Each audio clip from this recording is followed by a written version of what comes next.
Call the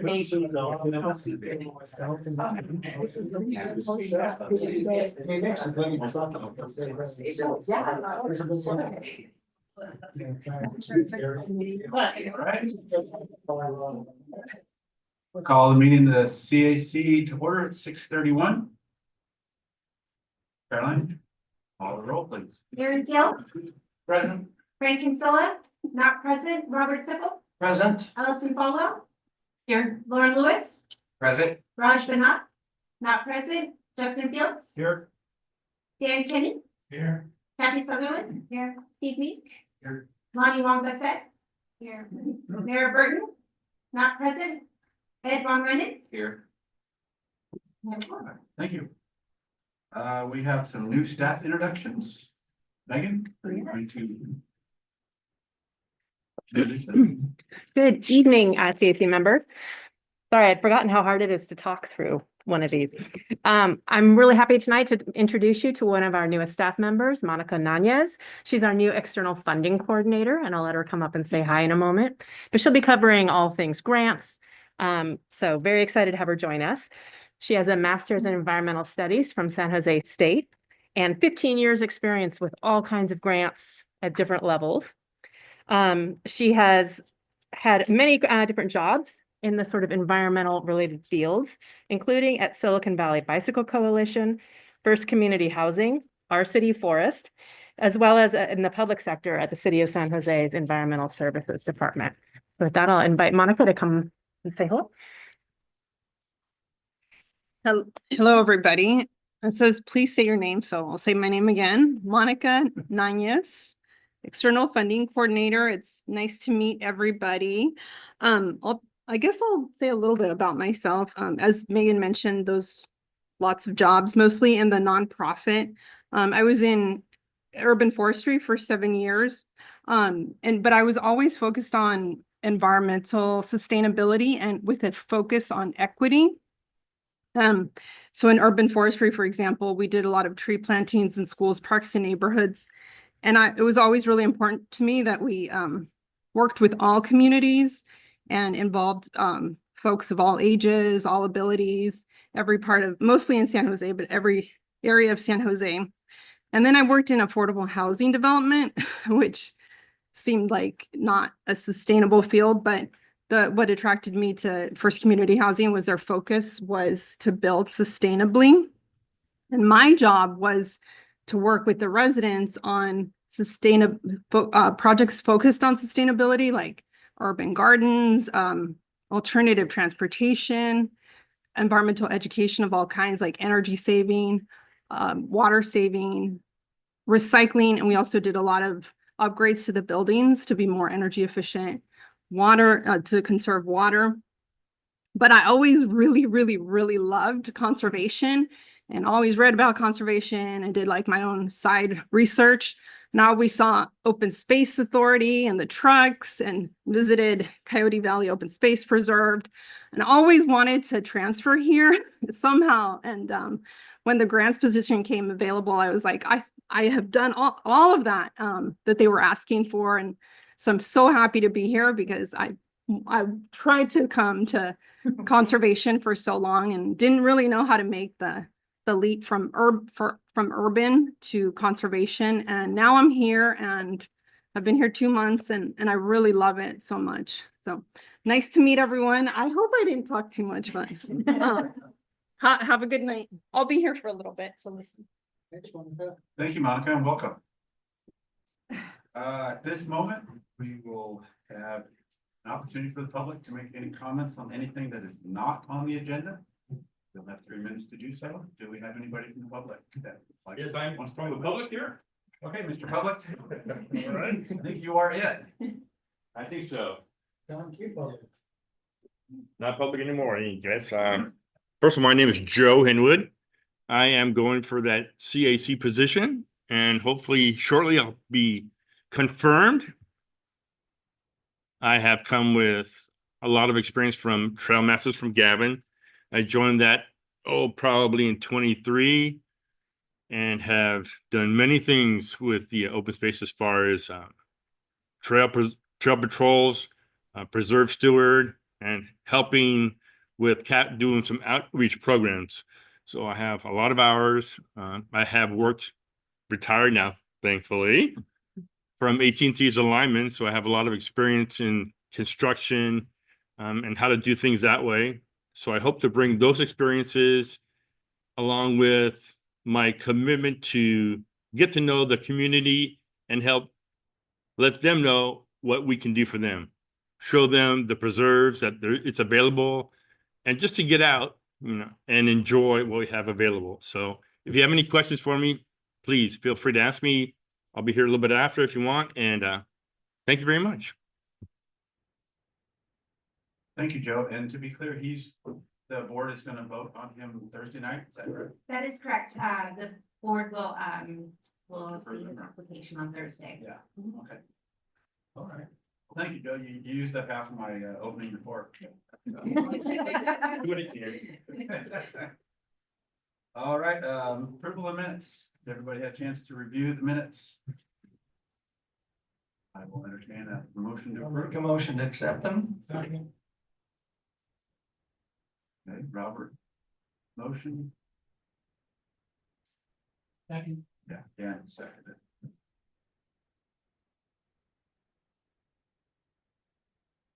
And when you're ready, do a roll call, vote, please. Aaron Gill, Approve. Robert Sickle, Approve. Allison Falwell. Approve. Lauren Lewis, Approve. Justin Fields, Approve. Dan Kenny, Yes. Kathy Sutherland. Approve. Steve Mink, Abstain. Lonnie Wong Bassett, Abstain. Mayor Burton. Ed Von Renen, Approve.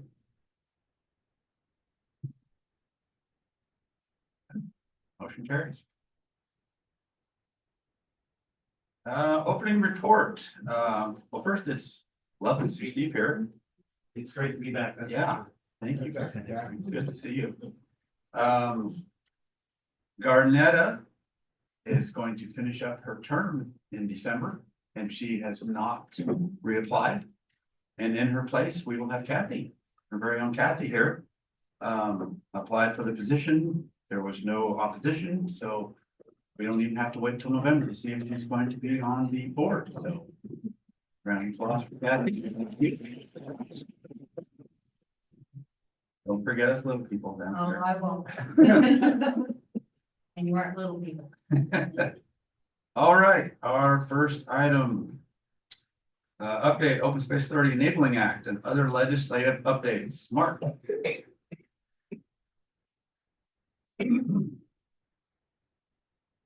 Thank you, Mr. Chair. Good evening, members of the Citizens Advisory Committee. Mark Landgraf, Assistant General Manager, and slides are coming on up. There we go. Thank you. So I just wanted to give a brief update on, of course, our Enabling Act and then other items that are active. Some of this is familiar to you from our July meeting, but there are updates. So let me make sure I can actually do this. Because this doesn't want to go. There we go. Oh, I'll just use the space bar. There we go. All right. So I think as you're familiar with, the initial amendments that our board approved back in October of last year were these three items: land protection in the Diablo Range east of Coyote Ridge, which currently we can only do by gift from a landowner, but this would allow us to do acquisition from willing sellers, either in fee or conservation easement. It would increase the general manager's expenditure authority to $50,000, where it's currently at 25, and it would also allow us to create community facilities districts. During the course of the year, we made changes based on input from labor groups to have construction and maintenance contracts not increase to $50,000 expenditure limit, but all other types of contracts would still increase. And adding to our Enabling Act the potential for us to include senior and low income exemptions in funding measures. So just as a quick summary for the contracts, Construction and maintenance contracts would stay at 25,000. Above that, they would have to go out to bid. Other contracts would have to go out to bid above $50,000. So those are service contracts. Those are actually the ones that were intended for this change to begin with. And so everything still works out really well for us, and the labor groups are happy, which is important. Senior and low income exemptions would be added, and that's for folks who are 65 years of age or above, who receive supplemental security income for a disability and receive Social Security disability insurance benefits. So the way the amendments are written, any one of those three could qualify somebody, but then it's up to us to decide if we want to allow people to opt in based on one of those criteria or multiple criteria. But I want to mention that this is based on language. It's almost identically copied from language that school districts have used in Valley Water as well. So that also helps things flow smoothly in Sacramento when amendments come about, if there's precedent for these types of amendments having been approved. So currently, everything has been passed by the legislature. It's been sitting on the governor's desk. We're awaiting signature. We see no reason to believe he won't sign, but I keep hitting refresh on my browser all day long, and nothing happens. I was hoping to come tonight with news that the governor had signed, because there have been a lot of recent announcements, but we're not quite there yet. So by the end of the month, though, we should have that firmed up. Before I move on, any questions on the Enabling Act amendments? Mark, what is it? What was the average cost of your construction projects for the last 2 years, do you think? I don't have a good answer to that question. They're well above 25, even 50,000. They're usually in the, I would assume, in the hundreds of thousands, You but had some big projects. Yeah. Okay. I can get an answer for you, though, from. You're asking me tough questions. So what we recently completed, of course, Myona Yakima Coyote Ridge, that was a major project. And that one was about 4.5 million total cost over the years. That was the last major project. We're currently working on the ADA trail in Coyote Valley, and that's about $1.4 million. Just to give a flavor for some of the projects coming up. Okay, thank you. Yeah.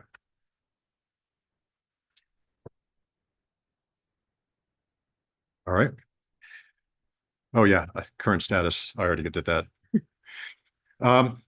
Okay, so a little bit of an update from our work on financial sustainability. So this pertains to the meetings that the ad hoc committee has had, and in your memo in the package are the dates of the ad hoc committee meetings in the past. But a few of these, again, some of this we reviewed in July, but with a little bit of update here. ACA 1 is Assembly Constitutional Amendment 1 that had lowered the voting threshold for certain types of public infrastructure. And at that time, it included both bond type funding measures as well as special taxes. That changed to ACA 10, which is what is currently on the November ballot, but that does not apply to special taxes. They removed that from the measure. And so now it only applies to bond measures. And so it wasn't going to be the type of funding that would work with the funding measure that we were considering for the November ballot. So we will await results on this measure, ACA 10. I believe it's Prop 5 on the ballot. And then see if further measures come about that might lower the voting threshold for special taxes as well. It may depend on how well that measure does. And then also, as you may know, the Taxpayer Protection Act, which is also known as a Business Roundtable measure, that would raise to 2/3 all types of funding measures across the state, and including raising of fees by public agencies. But that was struck down by the California Supreme Court. They didn't feel citizens initiative, which is how this got onto the November ballot originally, was a valid way to change the state constitution. So it's no longer on the November ballot. And so, the Open Space Authority, of course, is continuing to explore future funding measure. Right now, have our sights set on the possibility of going in June of 2026. So about a year and a half away. And so in the meantime, we're shoring up an expenditure plan that would describe the types of projects that could be done with funding from a ballot measure. Also looking at financial forecasts, so internal projections of what things would cost over the next 15 years or so. And staff have been putting that information together so we can understand what funding needs the agency has. And then we'll put those together, and probably in the first quarter of next calendar year, so January, February, March timeframe, we'll be coming to the board with perhaps a request to do polling or other public surveys to understand what the appetite for a funding measure might be, so that we can do some early learning and then continue to work towards a 2026 measure if things look good. So still a lot of work to do. In the meantime, continuing to work with outside partners. So talking with folks in the community to build awareness about the Open Space Authority, as we always do, but we'll continue to do that. And specifically talking with corporate leaders that if the mechanism is a building per square foot type measure that we had described before, where the tax is based on the development footprint of a building on a given parcel, then we want to make sure that the business community is behind that, because they would tend to be paying more than individual homeowners or others with smaller footprints. So anyway, before I go on to the next slide, I wanted to ask here too, and just stop briefly in case there are any questions.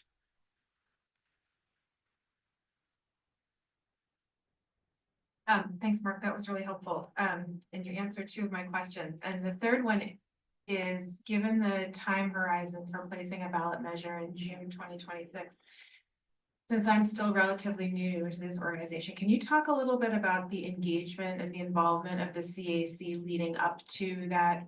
If we're going to just say for now, June 2026, like in the past, what has been the involvement of the CAC, and going forward, what kind of engagement support would you look for from the CAC with a ballot measure like this? Yeah, great question through the chair. So there are a lot of ways that we can engage CAC members in especially building awareness about not just the Open Space Authority itself, but the benefits that nature brings to people throughout our jurisdiction. So ways that can be done are through presentations to community groups, neighborhood associations, outreach, participating in activities with Gavin. I almost called you Mr. Newsom, but I'm glad I didn't do that. But engaging in outreach activities, that's extremely important so that we can educate the public on nature's benefits. And then there will likely be more specific activities providing education, maybe in other venues. And we had a subcommittee of the CAC working for some time. Many of the members are here with us tonight, thinking about those specific networks that they're connected to see who else we could be talking to about a ballot measure and about nature's benefits in general. So that it's kind of a flavor of the kinds of things that would be done. I mean, we want those things to be going on always, and certainly staff do that through those outreach activities and through communications that Charlotte and her team lead. But always very interested in any opportunities you can bring to us or at which you could present and provide education to the public. I will mention, and I'm probably repeating myself here, but it's always very important to keep in mind that as a representative of the Open Space Authority, we can only educate the public about these kinds of things, nature's benefits, the Open Space Authority, maybe that there is going to be a ballot measure, but we can never advocate for voting one way or another. That's off limits for us as a public agency. Did that answer your question? Sorry. Okay, great. Confused. Are there two different options? What's the difference between a bond measure and a tax? Okay. Yeah, thank you. Yeah, good question, and through the chair. So they ultimately result in taxes being levied onto like a property tax bill.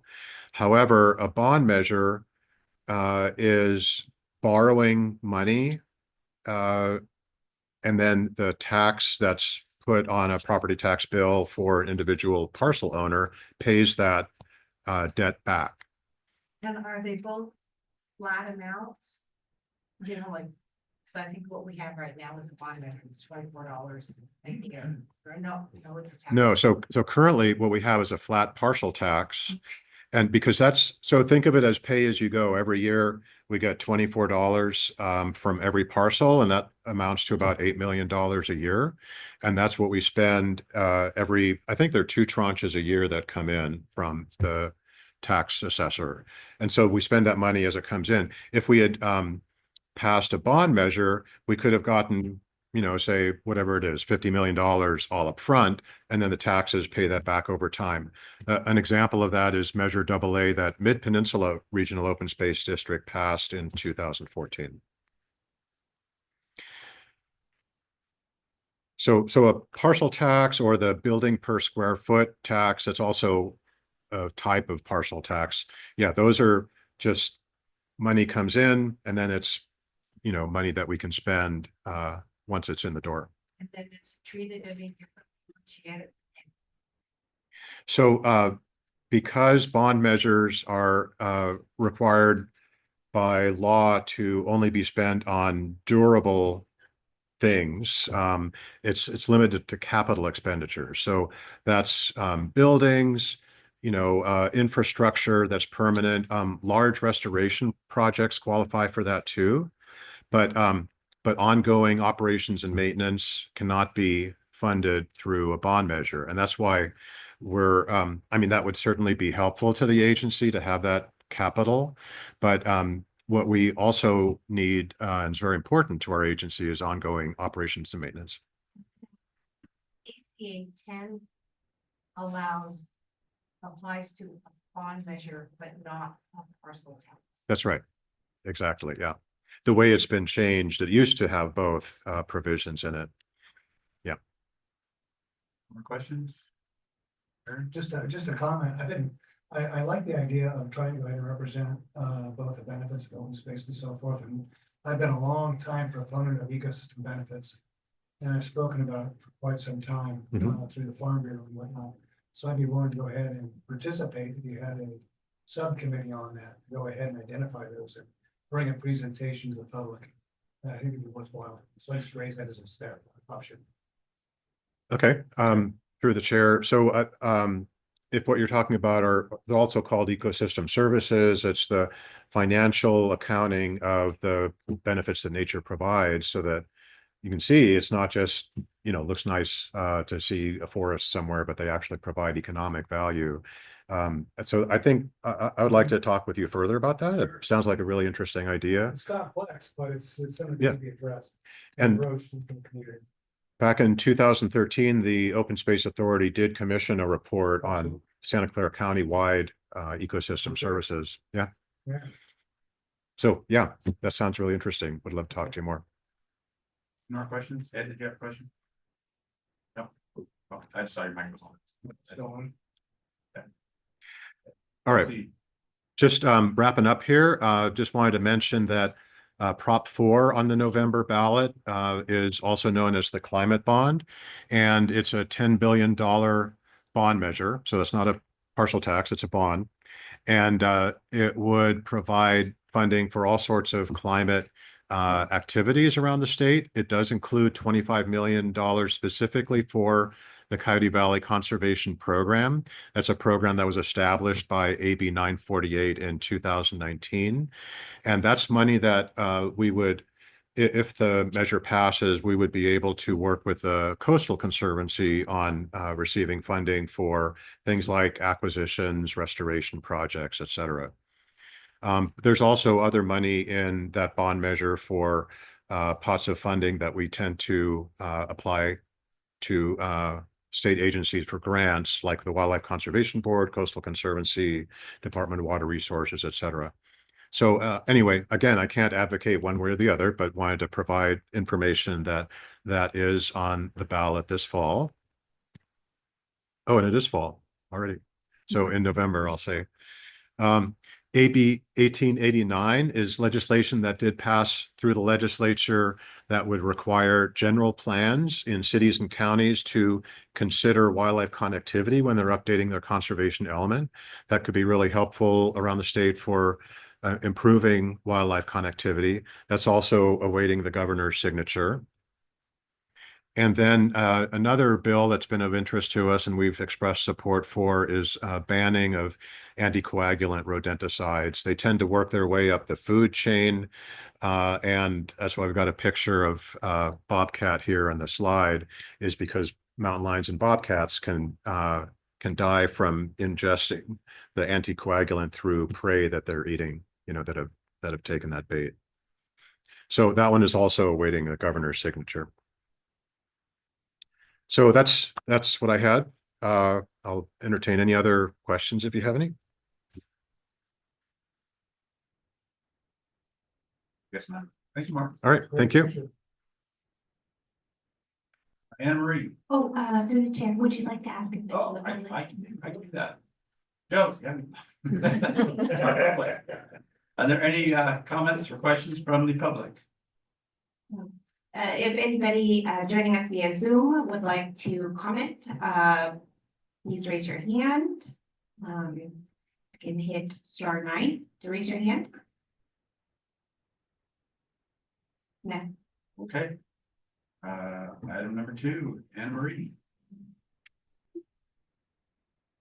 Update on our website design and implementation. Okay, good evening, members of the Citizens Advisory Committee. My name is Anna Marie Plon. I'm the Multimedia Communications Specialist at the Open Space Authority. I know I've met several of you before. So tonight I want to give you all an update on our website redesign project and get your feedback on the process for development of this new site. So just to give you a little background and context of how we got here. So we launched our current site back in 2017, and it was built on the InPortal content management system, CMS. I'll be saying CMS for now, which is actually not a mainstream system. So again, that does provide the context because working with this lesser known system has kind of had implications all the way up. So it's resulted in a scarcity of qualified vendors to work on our website whenever we need to go and get a new contract. And there's a lack of resources available for staff to troubleshoot and manage ourselves, even like minor issues or needs for the website. So anyway, now taking us to 2023, we conducted a user experience or UX audit of the website with our current vendors, or I should say, our current previous vendors. And that resulted in a lot of recommendations for improvement, which I'll get into some of those specifics in a little bit. But yeah, it revealed that there's a lot of room for really specific improvement and opportunities on this site, and some great ways and easy, straightforward ways to make our site a lot better for everyone. And so at the same time, or a little bit after we conducted this UX audit, our current vendor's contract is actually going to be expiring at the end of this year, end of 2024. And so we really took that opportunity to decide, hey, let's build a new site. We can build it on a mainstream CMS now, which is going to set us up for success and flexibility and agility like far into the future. So with that, in early 2024, we did the whole RFP process to find a new website vendor. And we awarded the new contract to Rooted LLC. So they're actually a Bay Area-based agency with the skills and experience that were really needed for us and a good fit for us for our new website. So Rooted has extensive experience working with public agencies that manage parks and open spaces like us. Specifically, they actually built the site for Mid-Peninsula Regional Open Space District, as well as East Bay Regional Parks District. So you can tell they have a really impressive portfolio. And then they also, on top of just their skills, they have a really strong commitment to equity and design justice, which really closely aligns with the Open Space Authority's commitment to justice, equity, diversity, inclusivity, and accessibility. So we awarded them the contract and started working with them back in March of this year, so about 6 months ago. And we are about 3/4 of the way done with the website. As you can see, we've spent about 44% of the budget, and we are definitely on track to stay within the budget for the whole project, which is awesome. So getting into, this is a quick overview of like the projects, of the phases of the project, and I'll go into each of them a little more as I continue. But yeah, by the end of this year, we're all set to meet all the milestones and complete this work plan project. I should have mentioned this new website build is a work plan project. Like I mentioned before, the approach, we have this commitment with Rooted, which is awesome, to the Design Justice Network principles and the liberatory design process. And actually, if you're interested, there's a binder that you can look at later on the table that has that full process laid out. But basically, it's to strive towards designing a new site centered on accessibility, equity, and design justice. And then on top of that, we're really focusing this new website and making choices that are based on data and research and best practices rather than, oh, let's just do what seems easy right now or what's going to be this quick fix. So as you can see by the timeline, we're complete with 3 of the 4 phases. Development is in process, and then we're planning to launch late fall of this year. So now jumping into some of the phases a little more specifically. So like I mentioned, this UX audit kind of has been informing so much of this new site. So in the discovery phase, we compiled and reviewed things like the UX audit, as well as like our content inventory, which involved looking at every single page and document and link on our site and seeing what fits, what doesn't. With the content inventory, we really found that there was this really good opportunity to just clean up, clean house, streamline for the benefit of not only site users, but staff. I'm sure if any of you have managed websites or had a hand in website, you kind of realize that there's a lot of info spread over different pages that could totally be compiled and cleaned up and condensed for really easier navigation from site users. And like I mentioned, easier for staff to make updates consistently across the site. So I mentioned about that UX audit, and I'm gonna come back to that it revealed a lot of really great opportunities. It revealed that there's some things about this site that are awesome, about our current site that we want to keep for the new site, but it also revealed some opportunities. And there were a lot, but just pulling out the top 3. One was navigation. So with our current site, users get lost and confused on the website, which is a big problem, obviously, for any site. The second was homepage hierarchy. So realizing that the homepage needs to be clearer, it needs to have better storytelling and a hierarchy that makes sense and flows a little better. And then also really realizing that there was an issue with people being able to use and discover the preserve pages. So people weren't using the maps, the interactive maps in a way that was useful for them. And they were even having trouble finding the information about preserves that was really useful. So of course, as you can imagine, Open Space Authority, preserves are such a big part of our work. We really need to make sure that people can access those. Yes, and then it also involved, I mean, you can see this kind of spreadsheet. We're using all of these spreadsheets, and you'll see some screenshots too of just identifying, why are we doing this? Why does this page exist? And what's the value that this page represents? And how does that go back to our core values as an agency? So all the way from the top at discovery down to development. Okay, so moving on to phase 2 strategy. So this involved, again, emphasizing all the way through that this is research-based and very process-oriented. But what you're seeing on this page is some of the bullets listed out. So sitemap creation, that's the top spreadsheet you can see here. And that's the in-process sitemap. And a sitemap is basically just, it's a diagram that shows how the website will be organized. So if you imagine like a navigation bar on a website, and then all the pages that are underneath that, and then all the pages that are underneath those, that's what this spreadsheet shows.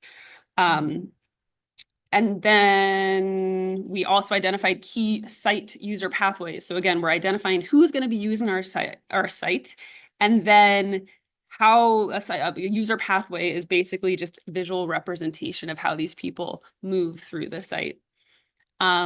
Through this, we've identified a lot of new pages, but a couple that I'm really excited about are a new visitors page, an accessibility page, and then we'll go through some of the other ones later.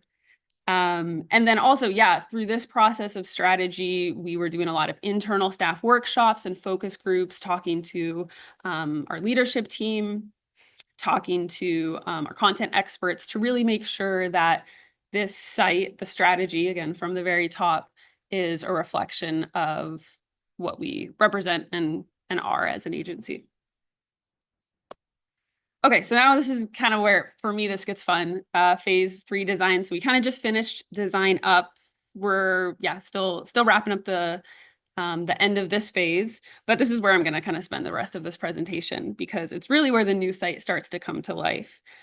So I'm going to, in the next few slides, to just provide a sneak peek of some of the design and the design drafts. So all of the designs started with these wireframes, and wireframes are really just, it's this, they're visual guides that represent the skeletal framework or the scaffolding of the site. So it's this gray on the left, and then it's a lot of placeholder images and text. I mean, it's just so we can see how it's going to play together. And then as we're going into the design process, that's when we're adding the color and our agency fonts and palette and actual photos of the preserves. And we can start doing things like putting in our actual text to see it really bloom. And then wanted to mention that through this process, I don't have any screenshots, but we're also doing mobile design at the same time because, as all of you know, that's how so many of us are accessing the internet these days. And like all the other phases, this one included a lot of staff feedback and discussions. So one element that addressed what we found in that UX audit of the design are functionalities that really impact navigation and storytelling. So one thing is filters, which you can see in this middle one, hopefully, for the blog.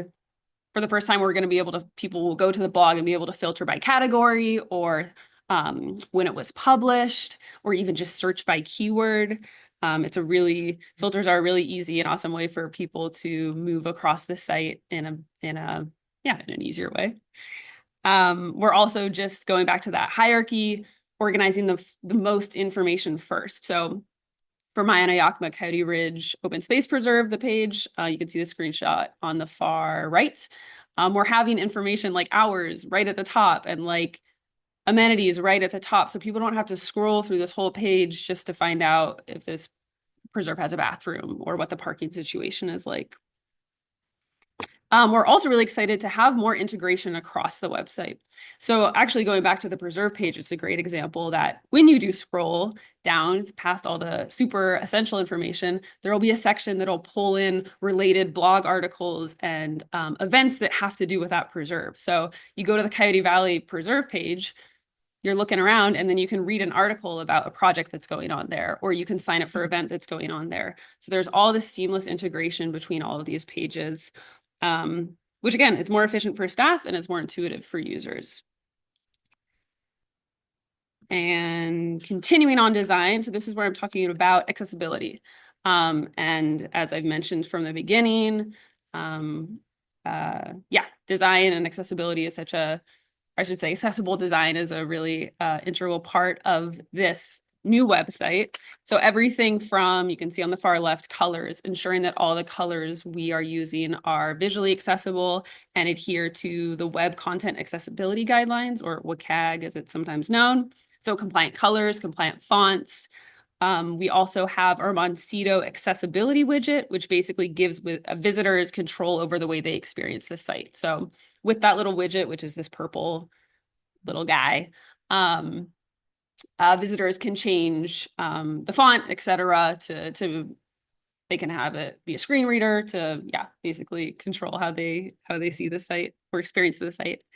And then we're going even further than just accessibility, because we want to look at this website through the complete lens of JEDIA, right? Which is justice, equity, diversity, inclusion, and accessibility. So we're really striving to make sure that our images are representative and showing people of all backgrounds using the preserves and experiencing nature. Like I mentioned before, we're including this new visitors section now. So really making nature more welcoming for everyone, and kind of trying to break down the barriers that some might experience with nature. And then we're also really, really excited to make this a multilingual site. So I've circled this language drop down, which will be at the top of every page. And we're going to be using a hybrid of auto translations and then also the ability to do manual transcreation, which is going to really make the website more culturally relevant across languages. More design. Transparency is a really big part of the new site. So things like funding, we're having more opportunities to acknowledge the partners, the grants, the funding mechanisms that make our work possible. So you can see on the left with this Coyote Valley Open Space Preserve, it's actually the public access project page. We're really pulling out like stats and showing where's this funding coming from. We've used feedback from the Expenditure Plan Oversight Committee to inform things like financial transparency across the site, visibility of measures Q and T prominent throughout all the pages or all the pages that it's relevant. And then this is last thing on design. It's really more of just a case study. So you can see this is our old events page on the left, where we didn't really have control over formatting or design. I don't think you would know that unless you were in the back end, but everything was pulling from Eventbrite. So if we weren't hosting an event through Eventbrite, it wouldn't show up on our events page. And there were all these weird workarounds we had to do. And for example, like if we were hosting an event on Zoom, or it was just a drop-in event where people didn't have to sign up, we still had to make an Eventbrite for it. Versus now we're going to have total control over our events. It's all going to be within the website, whether it's hosted on Eventbrite or Zoom, or it's a volunteer event, or it's a public meeting. We can all put them on the events page and then just link out to where people register. And then on top of that, it's going to be filtered again. So visitors can filter by event type, like they just want to see public meetings or they just want to see docent-led hikes. They can also filter by location, or we're actually still figuring out the specific filters, but the possibilities are pretty endless. So again, that's just one example of how much of an improvement this site is going to be on a lot of levels. All right, so our last phase, which is what we're quickly approaching and kind of starting, is development. So we're going to be doing content creation, which we're in the thick of it right now. It's going to include extensive cross-departmental review and with relevant content experts on our staff. It's going to include multiple opportunities for our management and strategy team to review at multiple stages. And then also there's going to be some back-end development by Rooted. So they're going to be configuring the CMS. They're going to be developing all of the actual pages and functions. And then they're going to be doing some quality assurance and testing before the site actually goes live. And looking ahead, so you can kind of see now this is where we are and where we're going. Like I mentioned, we're doing content creation and review and development.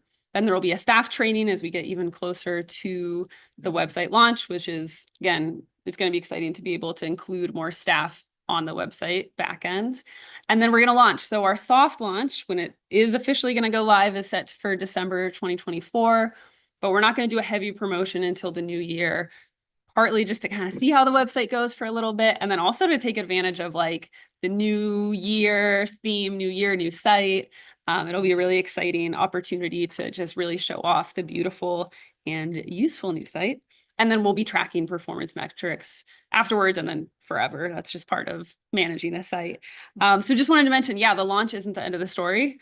There's going to be ongoing updates and lots more opportunities, but hopefully, well, I won't even say hopefully, those will be easier for all of us to implement with this new site.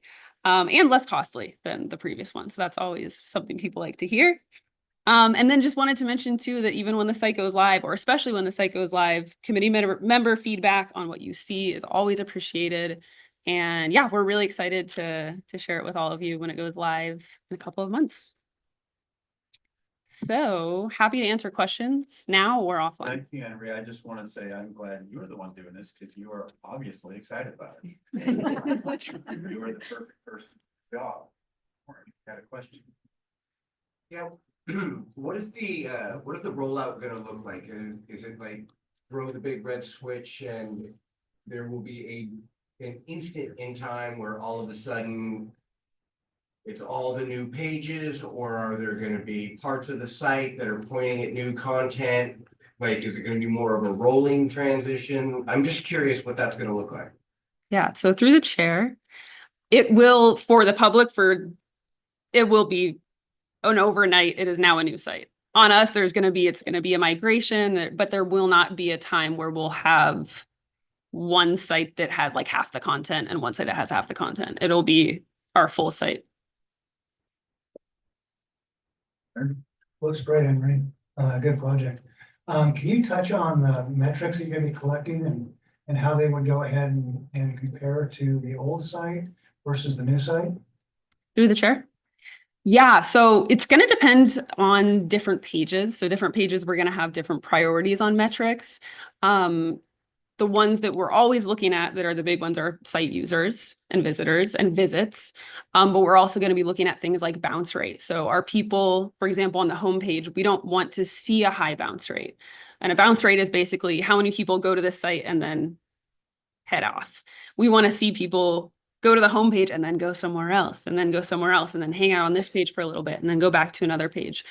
So I will say, I mean, it's not a simple question, or I guess it's not a simple answer, not a simple question either. So it depends, but we're definitely also going to be comparing to our previous site, and we do it all through Google Analytics, Sure. in case you're curious. What's the usage now? You have just a rough idea? Through the chair? I don't have the number off the top of my head. I can get it for you though. Yeah, it's changed too. And I should also mention that Google Analytics did a very interesting switch. I think it was over the last year, or maybe it was 2 years ago, where their analytics changed. So sometimes it's like apples and oranges. But some things like, site visits and users, that's easy enough to compare. Yeah, I can get that for you if that's you're fine. curious. Okay. Just curious. Thank you. Next question. That's a great presentation. I'm super excited about being able to filter the blog and the events. That's really great. So this is a huge amount of work. And I'm wondering, kind of building on Aaron's question, are we thinking about measuring success of this huge lift in terms of time and money? And what does success look like for us with this new website? Through the chair? So I think success is really going to be a mix of quantitative, looking at some of those hard metrics and just seeing, are more people going to the site? Is the bounce rate lower for the sites where we want the bounce rate to be, or the pages, I should say, where we want the bounce rate to be lower? And some of it's going to be qualitative, and it's going to be looking at me and my team and saying, wow, we spent half the amount of time pulling our hair out over this website or making these updates that should take 2 seconds this month than we did with the old website. And I think some of the other qualitative things, measures of success, will just be getting public feedback, because we do get public feedback. It's anecdotal, which isn't always the best source of information, but it is something we appreciate. And then I would actually really love to do another UX audit, maybe a year into this new site, so we can compare and really look at those. And again, I showed you those top 3, but there were about 10 big takeaways and big, opportunities for improvement with the old site. And I would love to compare and try to actually get some users to test and see, like, are people still having issues finding preserve information, or is that, thing of the past? So I think it's going to be a big mix, but I'm really excited for that part. And I think the fact that it is launching at the beginning of the year will make for a really solid, easy. This is 2025 now. Let's see how the new site does. Yes, ton of great work, by the way. I think that the bounce rate is very important because I went on the site just yesterday and couldn't even figure out where I was going on it, and I'm not exactly a stupid person. So we deal with all kinds of people, and the fact that we're making it simple enough for us to move throughout it, I think is going to improve the fact that we can explain to people who we are with using that besides our efforts. So I applaud the work that you put in and the direction of travel that you went. Thank you. Yeah, very impressive. A lot of nice features and improvements there. My question was on the events. You said volunteer opportunities will be at events. Are they incorporating any part of the volunteer portal into that with hours reporting and what have you? Through the chair. So great question. So the volunteer portal is remaining the volunteer portal, and that is your one-stop shop for your volunteer, for logging your hours. That won't be incorporated in the website. Talking about the events section. So the cool thing, like I mentioned, is that we can list all of our events here. And then when you click register, it's small. So I don't even know why I went back. That will link you for the volunteer programs to the event or to the volunteer portal. So it'll be separate from the website. But it'll just be a little more integrated in events. So people that maybe aren't a volunteer and wouldn't go to the volunteer portal is like, oh, there's a land stewards event. What is that? Now I'm on the volunteer portal. Now I'm a volunteer. So the events is basically just the listing of all the volunteers. Exactly. And seeing it redirected to the volunteer portal. Exactly. Do I need that? You look like you're ready. It's a great question, Ed. You're right next to me. Distinguish between the volunteer events, which help the public come to us, like an interpretive hike. That is going to be featured on the page on the right, versus where folks like yourself are used to going in order to sign up and offer their support. That'll remain unchanged. That's a software as a service. It'll remain as a posted page, part of this new website layout. Public events go here. Thank you. Did you have a question? Your light was on earlier, but you turned it off. Maybe it was answered already. Well, real quick, I really appreciate the focus on design and user experience.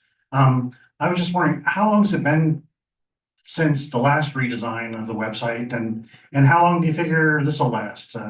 Is it 2 years, 5 years? There's no such thing as 10 years in the web world. Through the chair. So the old site or the current site was launched in 2016. And of course, I hope that this is all we ever need and we never have to redesign it. But of course, that's just not how technology works. That being said, because we are now so Drupal is the CMS that we're moving to, and it's very mainstream, and there's more, community forums and videos than you would ever need. So that if and when we decide to redesign, maybe it's in 10 years,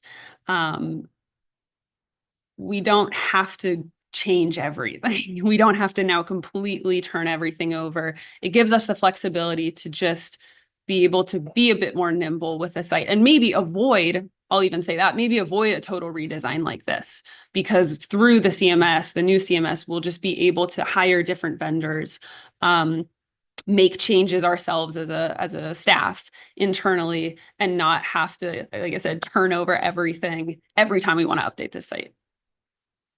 Great, thanks. Lonnie?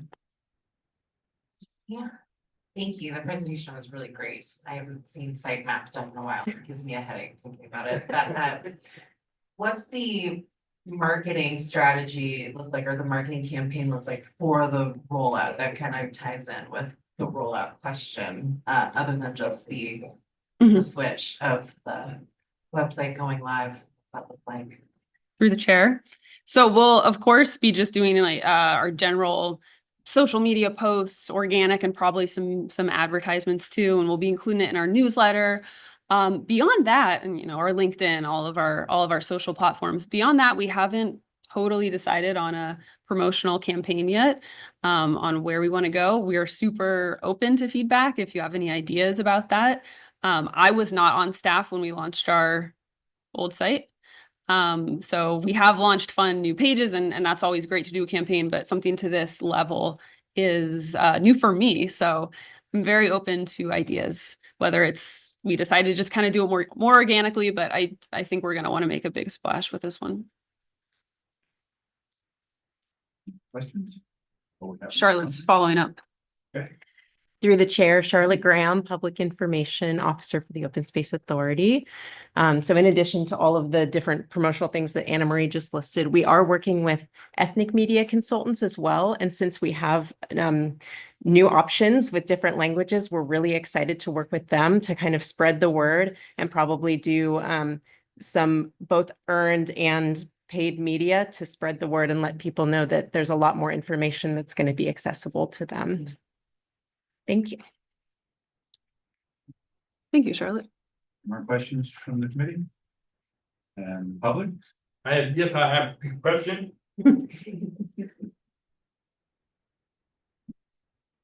Being the new person, I still have a question. It sounds great.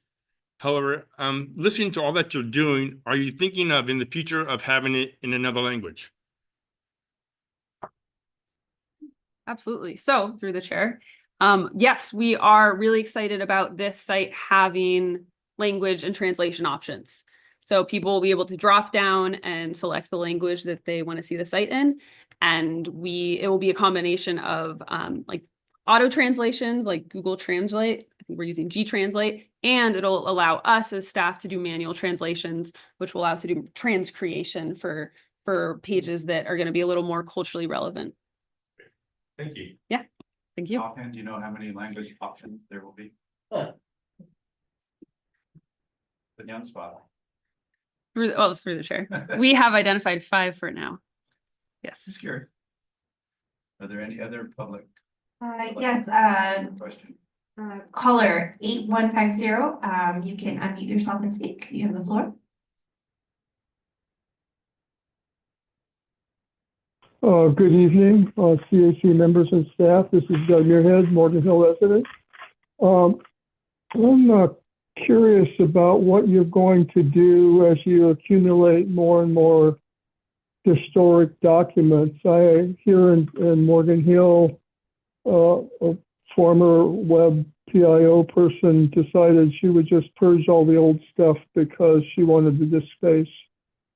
And I rely on being able to do searches through the archives to better understand how a current policy was arrived at, things like that. So do you have disk storage constraints that you are working with, or can we sort of count on an ever larger archive of historical documents of interest? Thank you. Through the chair. So that's a really great question. We are excited with this new site to implement a resource document library where, again, people can filter and search. As far as archival pieces go and documents go, I think we'll be working pretty closely with our admin team and clerk's office to decide what documents are going on this site. Because like you mentioned, storage constraints is a factor, and then what documents and archival resources we might be hosting elsewhere. Thank you. Thank you. Thank you, Doug. It wouldn't be a meeting without you. Any more public comment or questions? No? Thank you. Thank you. Number 3, Gavin. Citizens Advisory Committee Outreach Training.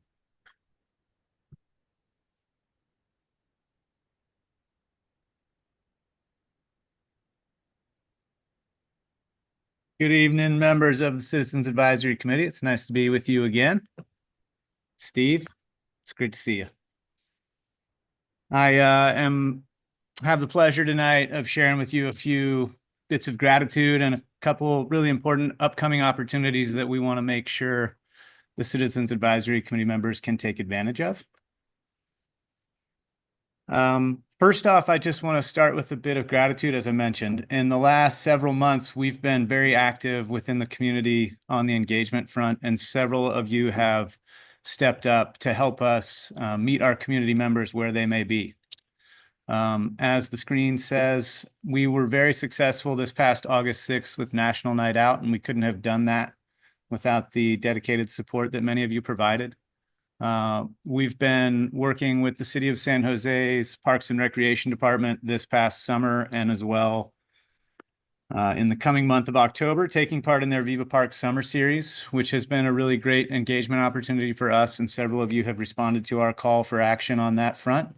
I recently had the pleasure of volunteering at the Vietnamese American Services Center Mid-Autumn Moon Festival with Ed and the lovely Garnetta, and just really enjoyed that chance to be out in the field with all of you, with both of you on that event. And upcoming on October 5th, we'll be participating in the Marshall Cottle Fall Festival.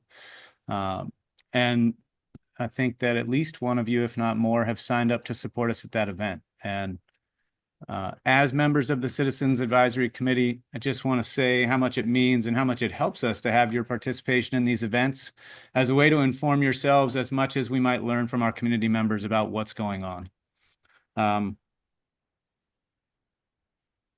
I want to make sure that all of you are aware that this Saturday, September 28th, at the Tilton Ranch Complex, we'll be having our annual volunteer appreciation party. And as part of our volunteer community, I want to make sure you know we'd love to see you there. Tomorrow morning, I'll put an email in your inboxes that has an RSVP form. That has been included in our volunteer fence post newsletter for the last several months, but I want to make sure that you have a personal chance to respond. Even if that means letting me know you can't make it, I appreciate you taking the time to tell us you got the news. We'll be providing breakfast. We'll be acknowledging a lot of the successes that we've accomplished with our volunteer community throughout the last year, as well as taking a look ahead at what kind of opportunities we have coming up. It's about, as it says, 9 a.m. until 11:30. There's a chance to hang out and mingle and get to know other volunteers and staff. It's a chance to recognize moments of appreciation that you've shared with others throughout the year. And just a chance for us to come together without any real calls to action, as much as just to appreciate each other and take time to celebrate being a part of a community together. And towards the other invitation that I want to bring to you this evening, we have a foundational training that we provide to all volunteers, which we call interpretive host training. It's really focused on interpretive skills, specifically personal interpretation, and how that can help us connect with community members when we're out at events. Just for a little bit of context, I'd share with you kind of two forms of interpretation that we can use anywhere that we participate as an agency. One would be personal interpretation, which I'm here to share with you tonight. Another would be what we'd call passive or non-personal. Passive meaning we can put brochures, we can put signage out that people can consume on their own. It's fairly widely agreed upon that passive interpretation is not as effective as personal. And for that reason, I'm here tonight to invite you all to take part in interpretive host training at one of two times in the future. Through this training, we really focus on the mission of the Open Space Authority, and we provide you with interpretive skills so that you can better connect with a diverse audience in whatever setting you may be. As you can imagine, we serve a large public, and it can take a little bit of skill and a little bit of experience to learn how you can move through some of the barriers that can be presented, either for you or for a member of the public. It's intimidating on both sides of that engagement spectrum to just walk into, say, our outreach booth and strike up a conversation. The skills we want to provide in personal interpretation can help you to use curiosity and a little bit of friendly questioning to learn a little bit about your audience, so you might better be able to select from the menu of events and work that the Open Space Authority does. So you might be able to put something that has real personal connection for your audience. Much like, she's gone. There she is. Much like the website that Anna Marie just gave a fantastic presentation on. You know, that really strives to present a one-to-one experience when someone comes to the Open Space Authority webpage. We want them to experience our content as if they're the only audience. And we want to do the same thing for you through interpretive host training. We want to provide you with some skills, some experience from folks on the volunteer education team, so that when you step foot into the booth, or when you join us as a preserve steward at Mayan Oyakma, or perhaps you go out into the preserve as a trail patrol volunteer, you're rolling equipped with some ideas on how you can better serve the public as a volunteer of our agency. We'll be offering that training November 16th. It's 2.5 hours. It'll be at the Tilton Ranch Complex, led by the vets team. We'll also be offering that January 18th, 2025. Again, it'll be at Tilton Ranch. We would invite you to participate in either one of those that works for your schedule. It's not a barrier to entry. If you want to get involved and you want to support us at an event that's upcoming, you just need to let me know, and I'll do everything I can to support you in advance of these two trainings. But I do want to put that in front of you as an invitation. Many of you have joined us for this already, and I'd just like to acknowledge that we appreciate that. And some of you, I'm sure, want to, and so I want to make sure you know there are opportunities coming up to join us. It's been alluded to, but just to say, Charlotte and myself and some other staff members are working hard to put together the footprint of events that the Open Space Authority will be taking part in the coming new year. We want to get ahead of the curve. We want to let you know where we intend to be as we've talked about funding measures landing in the next, let's just call it roughly 2 years. We are making an effort to provide you with a well-forecasted schedule of events that you know you can come out and support, whether that means outreach booths or whether that means interpretive events where we could always use your support to welcome more of the public, trail patrol volunteers, land steward events.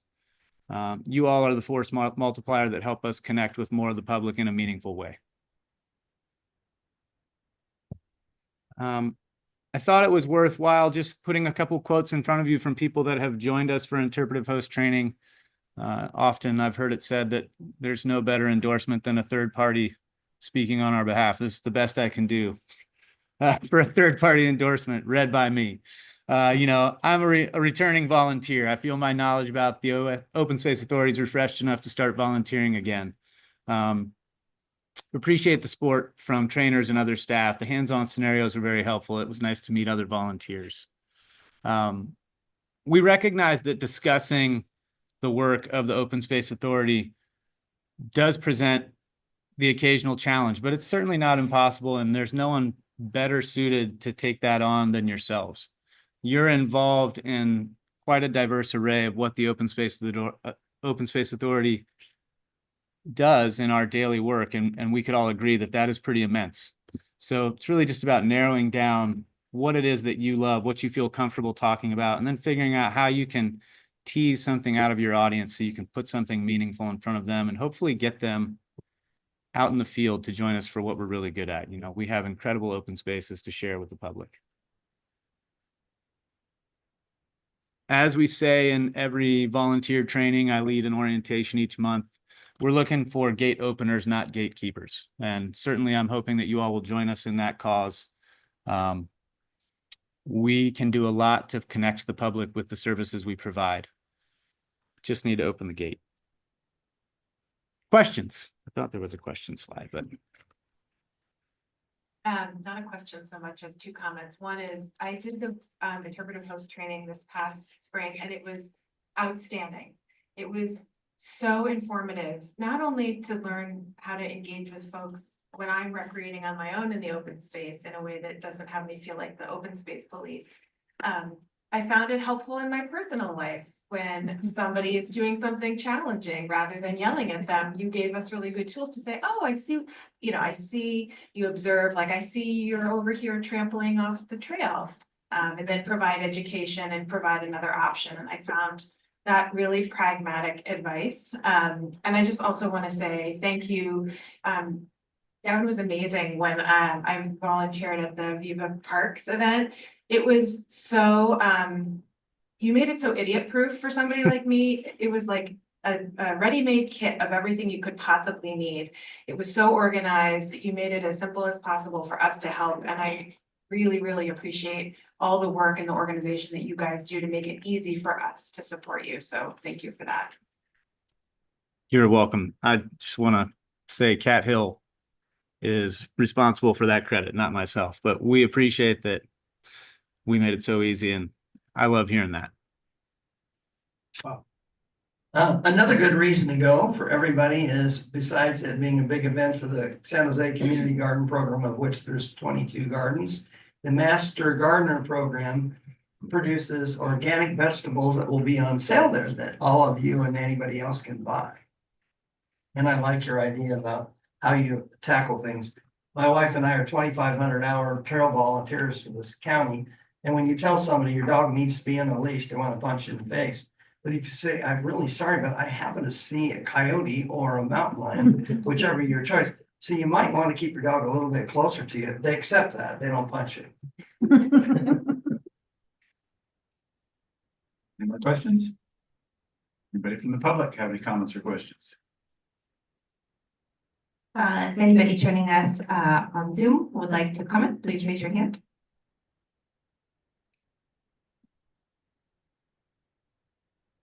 I thank you for your attention. I just realized we do have an event on October 6th. It's called the Mosaic America event. It'll be at History Park in San Jose. The Open Space Authority is both a sponsor and a participant. And I know that at this time we are actively recruiting for support. It's from 10 to 6. If it should be on your calendars that you're available that day, we'd love to have you join us. We are looking for support. I thought I could put that in front of you tonight. It's an event that's really well aligned with our mission. It's with a great partner, Mosaic America. I can assure you, you'll enjoy it if you happen to have the time. Just wanted to put that friendly plug out there for you. Maybe include that in your email tomorrow for the, along with the volunteer appreciation. You can bet your heart I will. All right, thank you. Thank you. Caroline. Review of our start time for the remainder of this year and for 2025.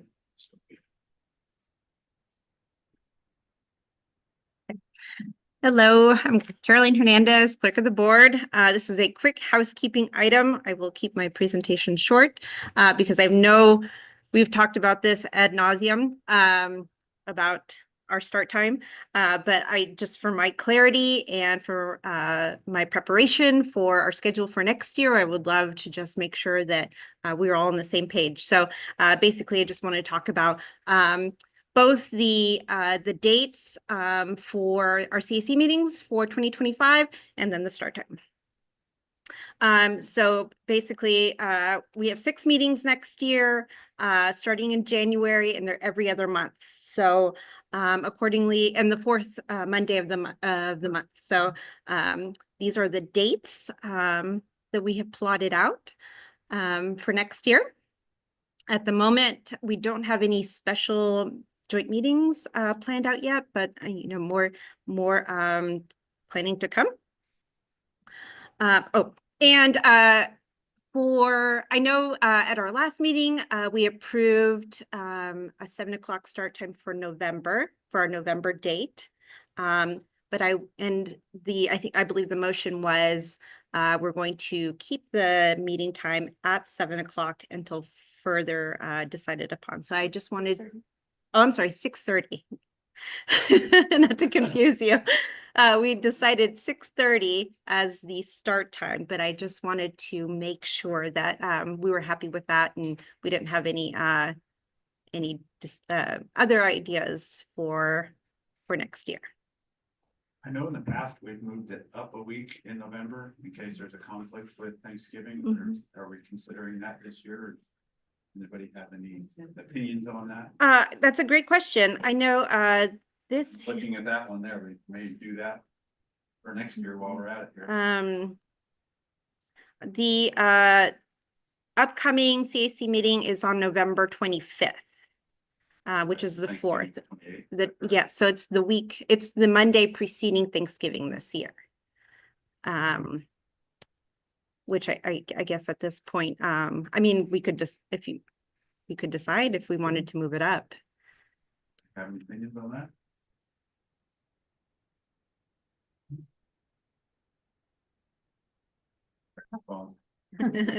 Check your calendar. Yeah. I would like to propose it move up a week. We can always have, I think the week of Thanksgiving is really hard. Move to the 18th.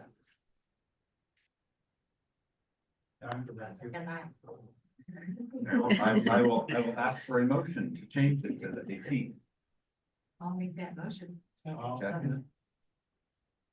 Got 3 seconds, so you Oh. can. pick Carol when you want. I don't even know if we have to go to a vote after that.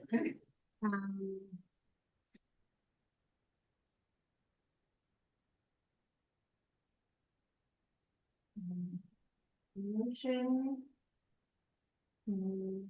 November 5th meeting. To November 18th. At 6:30. 6:30.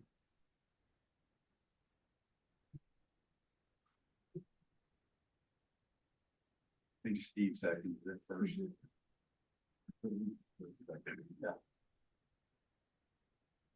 And then Steve. Okay, we're ready for the vote. Proceed, please. Aaron Gill, Yes, I would. Robert Sibble, Yes. Allison Follow. No. Lauren Lewis, Yes. Justin Fields, Aye. Dan Kenny, I. Kathy Sutherland. Yes.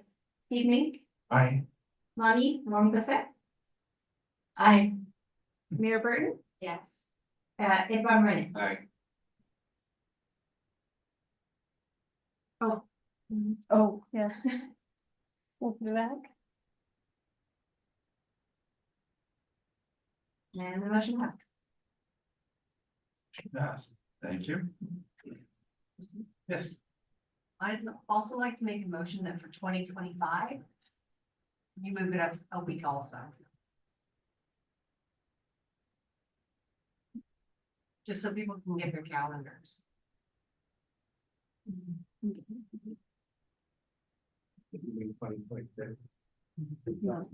17. So it'd be the 17th.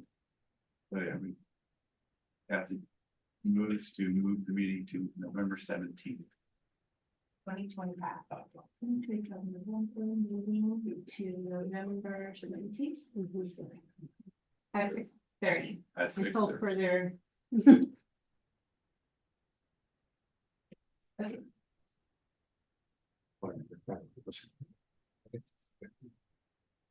Okay. Who wants to second that? I'll second it. All right, Robert seconds it. Aaron Gill, Yes. Robert Sibble, Yes. Allison Paula. Yes. Lauren Lewis, Yes. Justin Fields. Aye. Dan Kenny, I. Kathy Sutherland. Yes. Steve Mink, I. Lonnie Wong-Bissett, Mayor Burton, Ed Von Renen. Aye.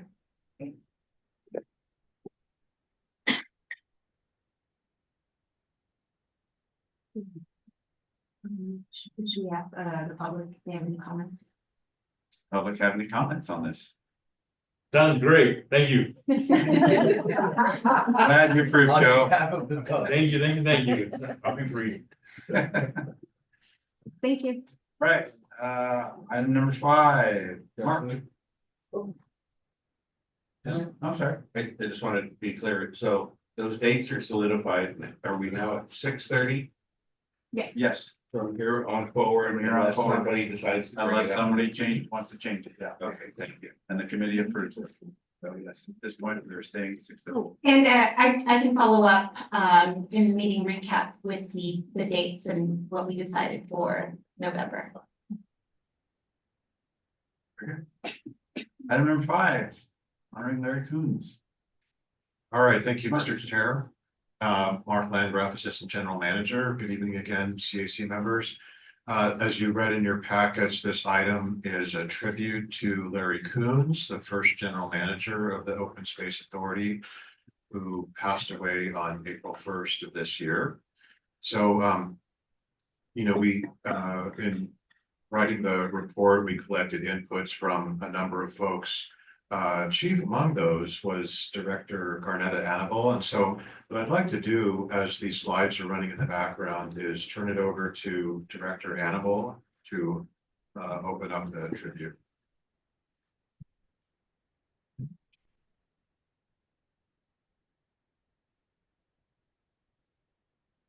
Well, as one of the previous board members stated, we were all brand new that served on the initial board. And so Larry was like a captain, and we would have been lost if he had not been at the helm directing us. I met Larry in 1988. He was the deputy director of county parks. And so when the Open Space Authority was being formed, we didn't have any funds to hire a general manager. We were tied up in litigation. And so the Parks Department lent us Larry. And we received a message from Doug Gaynor, who was the director of county parks at that time. And his comments about Larry were that he was just incredible. He had experience, he had knowledge. He was like having two managers in one.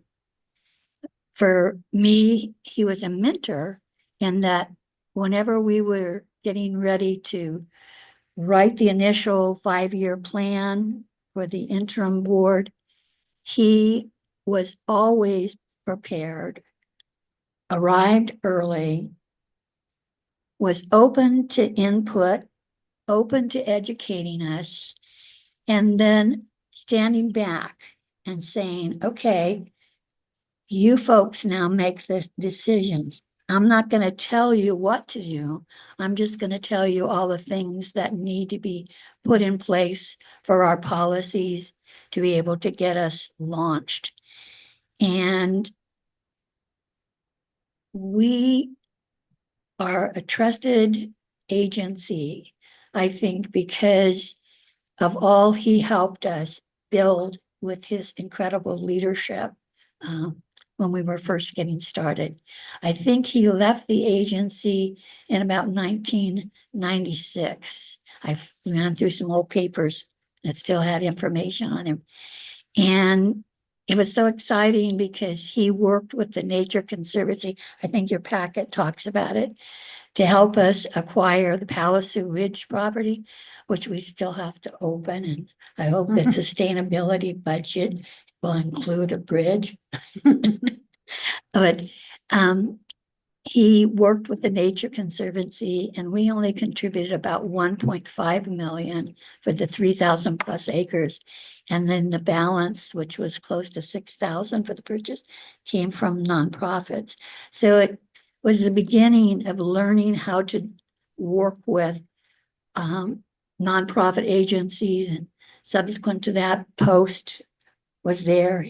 He worked initially with them on Rancho Cañada de Oro. It closed, I think, after he left, but he was the face of the Open Space Authority whenever we were working with Post to put this package together, and working with county parks in terms of, okay, what portion of this land is going to remain with the open space versus what part is going to be part of Calero Park. So he taught us how to work positively with agencies. There's photos up of the First Citizens Advisory Committee. My job as a Citizen Advisory Committee at that time was the liaison to the Board of Supervisors, because they were our interim board until we were able to get our legislation passed and actually form our elected board in 1994. But he stayed with us after we got our feet on the ground until he was ready to retire. So anyway, I know many of you, or all of you, probably have not met him. Maybe Mark did in his years with Post, but he just was really a wonderful man, incredible and kind and generous, as was his wife. Thank you. Thank you. Thank you very much. Important to keep all that front and center so it's not forgotten. All that history. Yeah. I don't know how much of it's going to be on the new website. Yes, Mark. Yeah, thank you, Mr. Chair. I have a few more comments that I'd like to read out that were provided to us from various members of the public. Actually, Open Space Authority folks, one way or another. So one note was from Pete Carrillo. He sent a note on September 3rd. He was the original elected, on the original elected board of directors for the authority when Larry was general manager. And Mr. Carrillo says, I remember him fondly. He was a steady force of reason as his new elected body was getting started. Very sad to learn of his passing, but I hope his family is aware that without Larry's guidance and leadership, the good things that residents of the Bay Area enjoy today would not be present without the early leadership demonstrated and executed by Larry. The OSA would likely have operated like a boat without a rudder. Bless Mr. Coates. We received a note from John Fioretta, who was the first chair of this Santa Clara Valley Open Space Authority Citizens Advisory Committee. In that capacity, John says, I worked closely with Larry for the 2.5-year period from the passage of OSA's funding measure until the lawsuit challenging this funding was finally defeated. I'd never met Larry before, nor had I chaired a CAC before. Larry was the easiest person to work with I ever met. Always cheerful, often chuckling, but professional. He didn't take himself seriously, but took protecting open space very seriously. He was an expert in the fine art of remaining in the background while providing essential staff support and guidance for a CAC composed of dedicated and enthusiastic, but largely inexpert community volunteers. He's only talking about that time. He had our back while not interfering with the freedom we needed to do our job. The policies in the 5-year plan we developed with Larry's assistance remains a foundational document for the OSA. After my term as CAC chair ended, Larry continued to provide his expertise to get the OSA off to a good start. I feel lucky to have known Larry and greatly appreciate what he did for the CAC and OSA. We need to do no more than look at the OSA's many acres of hills, creeks, woodland, and vistas to see he made his mark, benefiting all. And if I may, one more I'd like to read into the record is notes that our Assistant General Manager, Andrea, I'm sorry. All right. Sorry, Andrea, your still General Manager, that our General Manager, Andrew McKenzie, read at the September 12th board meeting. She sends her regrets that she couldn't join us here tonight. She wrote, there has been so much shared tonight and in the staff report about Larry Kuhn's impact on the OSA and the land and people within the authority's jurisdiction. I would just like to add a few thoughts. Larry indeed set the foundation for the Open Space Authority as a special district in terms of its organization, governance, and funding that made implementation of its conservation mission possible. Larry laid the groundwork for the many successes that the OSA and the public enjoy today. Over 30,000 acres protected, a network of open space preserves, and dedicated voter-approved funding sources that continue to support our critically important conservation and restoration work. Larry was the OSA's first general manager. I am its fourth. I'm the grateful recipient of his spirit, legacy, and the foundation he laid upon which my staff and I have been able to grow this special public agency. When I started at the OSA in 2011, Larry was one of the first to welcome and congratulate me. He followed our progress, celebrated our successes, and stayed in touch. He and Pat sent a cheerful note and photograph each holiday season with news of his children and grandchildren, and they joined us in person at our new headquarters in 2018 to celebrate our 25th anniversary. Larry indeed had a long and storied career in public service, but more than anything, his gift were his passion for parks and open space, his kindness, and his collaborative spirit. We are all better for knowing it. Very nice. Thank you, Mark. And did you have something to, I see your thumbs. Yes. I was just curious. You said, Bernetta, you said that he was loaned from Santa Clara County Parks. Yes.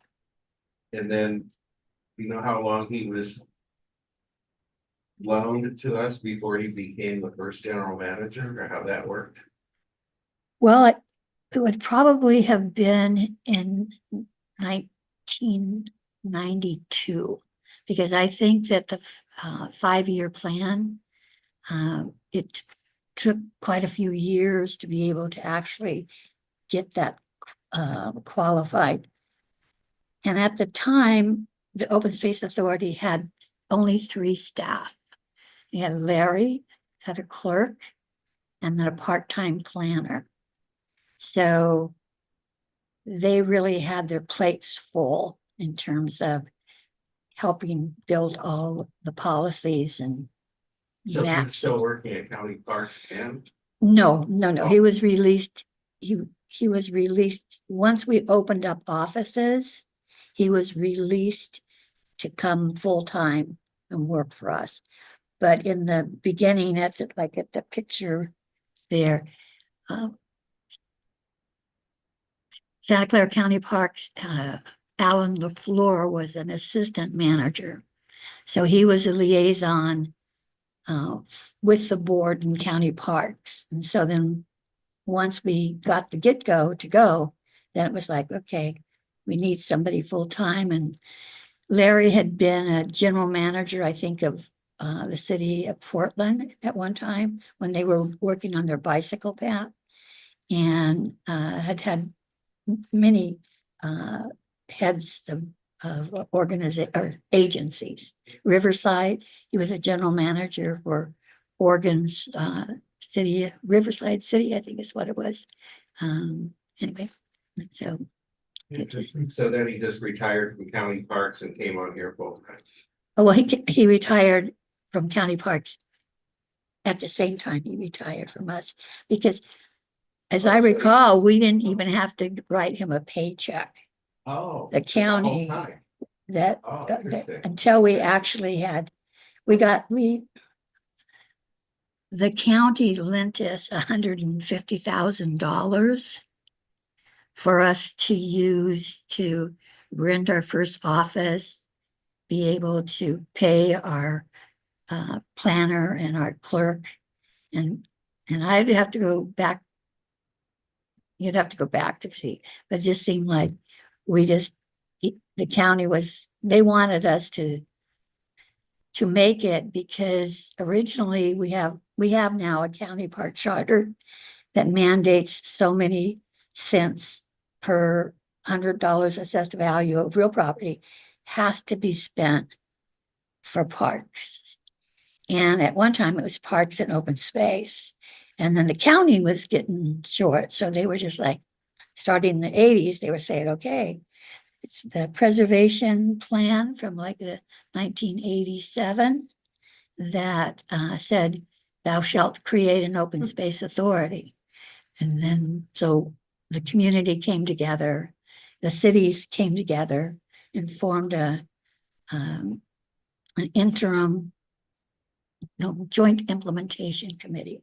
And that joint implementation committee is the one that then worked with landowners, worked with business, worked with all the cities to say, okay, what do we want this organization to do?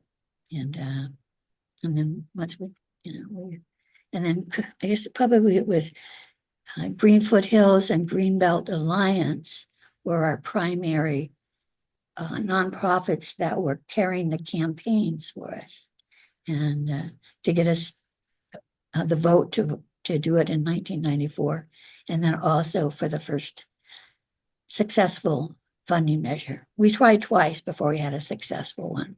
So, yeah.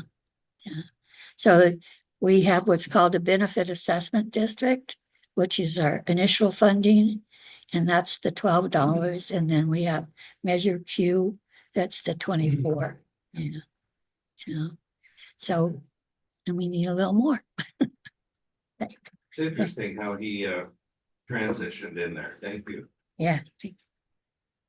Covered that. Any other comments or questions? Any comments from the public? If you're joining us via Zoom, please raise your hand and we can call on you. Oh, okay. Informational reports. Garnetta, do you have anything from the board? as our liaison. Ask Mark to step in and help us a little bit of this. San Jose, today was the last day for scoping. City of San Jose today was the last day for giving input for the scoping of the environmental report that's being required relative to the cemetery that's being proposed. And I understand that our staff has communicated and put forth some concerns. On September 18th, there was a PUC scoping committee, scoping meeting, excuse me, relative to a power plant infrastructure that an LS Power wants to build, and they're proposing it for Coyote Valley. And so some of us went to the meeting to express concerns.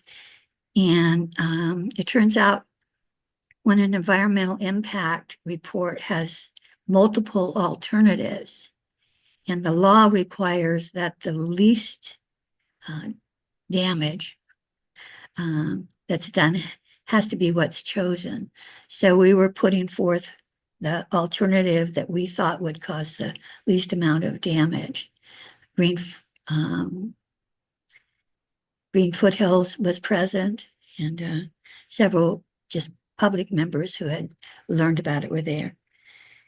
The agency is hiring, or they're interviewing for an ag specialist. Right. And they're in the process of interviewing. I think they've got several candidates. The Spina farm with the pumpkin farm is going to be opening shortly. And last year they had between 50,000 to 100,000 visitors. So if you want to go, you better take your grandkids or nieces and nephews or family early, because it's sure to be crowded. So anything else? No, okay, that's about it. And I guess what the other thing was, as to this sustainability program, the board has asked, and Andrew's working on putting together an expenditure plan. Hopefully that will be available by the end of the year, because getting to build a campaign will take a full 18 months.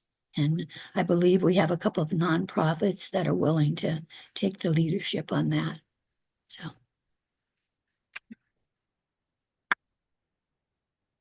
Thank you, Garnetta. General manager, staff? Board? Yeah, thank you, Mr. Chair. Just very briefly, following up on Director Annabelle's comments about the Heritage Oaks Cemetery proposal for lands just to the west of Coyote Valley, and then also the LS Power Grid Resilience Project, also proposed in Coyote Valley. So these were the scoping meetings that Director Annabelle was referring to. They will, both of those projects will generate environmental impact reports that we will then read through and comment on. Those are going to be over the next several months. So we'll keep you apprised as those projects move forward.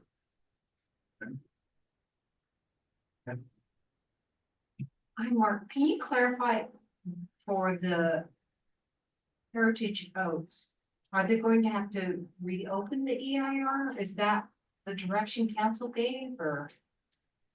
So through the chair, the questions regarding the environmental impact report of the Heritage Oaks Cemetery. And I think you're asking because there was an environmental impact report that was completed in 2014. Now there is the project has been proposed with quite a few changes. And so the city staff has determined that there will be a supplemental environmental impact report required. So that supplemental, it's a step above just an addendum to the existing environmental impact report. And so that'll require a public comment period. So we will have that opportunity to provide comment. Even though it's just a step above, it's a big step. Yeah. Thank you. And I did want to make the remark for both of these projects. the Open Space Authority's position is not in any way against cemeteries, it's not against grid resilience. Those are really important things for the community to have. It's just what our concerns are around the locations and interference with the conservation values and investments that have been made in Coyote Valley. Sorry, I've been hitting my refresh button on the browser, but still no signature. Did you try turning it off and then on again? Your cat. Good evening, committee members. Last Monday, our board convened for a retreat for part of the afternoon. We talked about a 15-year vision for the agency as well as a 2-year vision as a precursor to developing a work plan for, dare I say it, fiscal year 25-26. Sounds so far in the future. But the exercise that we did with the board around our niche, there are eight areas in our niche, which I believe we brought to the CAC in the past. Don't expect anyone to memorize it, but the exercise was very enlightening, and we'll be working with the chair and vice chair to potentially bring that same exercise to the CAC in November. We'd love to get your input on that as well. And then I have a couple of invitations. One is to repeat Gavin's to join us Saturday, the 28th. At the Tilton Complex for Volunteer Appreciation. Would love to have you come and join us for those couple of hours if you're available. And to invite you to the November 14th board meeting, where we will be honoring Director Annabelle's service to the agency and the community. Of course, you are invited to join us here in person in the boardroom, but you can also join us via Zoom. You can be one of those mysterious callers participating via Zoom if you can't make it in person but would like to participate or even just to listen in. Will there be a reminder about that sent out to us? Yes, absolutely. Yeah, all those dates and times we'll get you those, and that's what I've got tonight. Excellent. Committee members. Any reports from any committee members? Okay. There's another opportunity to honor Garnetta, and that's on October 9th. The Environmental Awards and Fundraiser for the Santa Clara County League of Conservation Voters is honoring Garnetta for a lifetime achievement. So it's a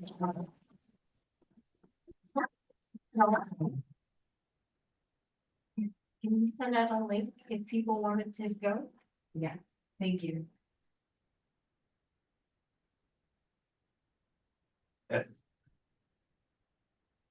Garnetta, you know, there'll be a vacancy on the Citizens Advisory Committee now. Yeah. Have you considered that? Yes.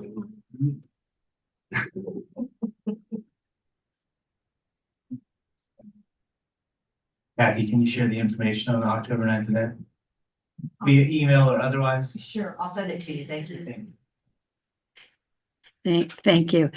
I will not be applying for the CAC because I want to save myself for the campaign.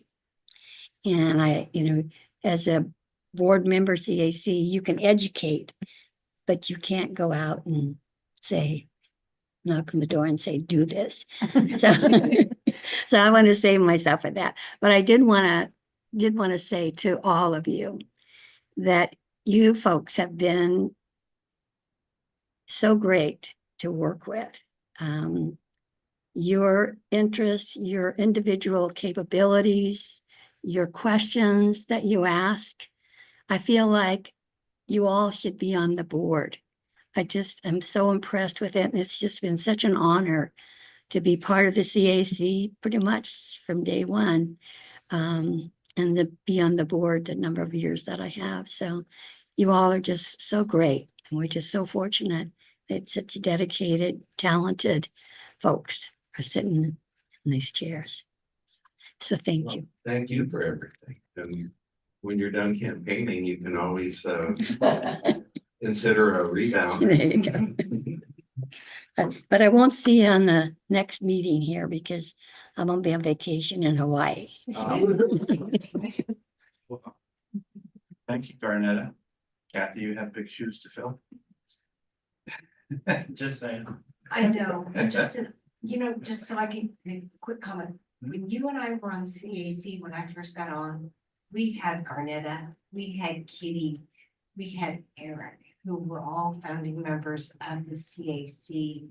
And the experience that they brought, I felt like we learned so much from having them on the CAC about the organization and about the past history and how to stay true to the mission. And so, you know, I feel very fortunate to have served with original CAC members because that kind of knowledge and experience isn't translated through paper.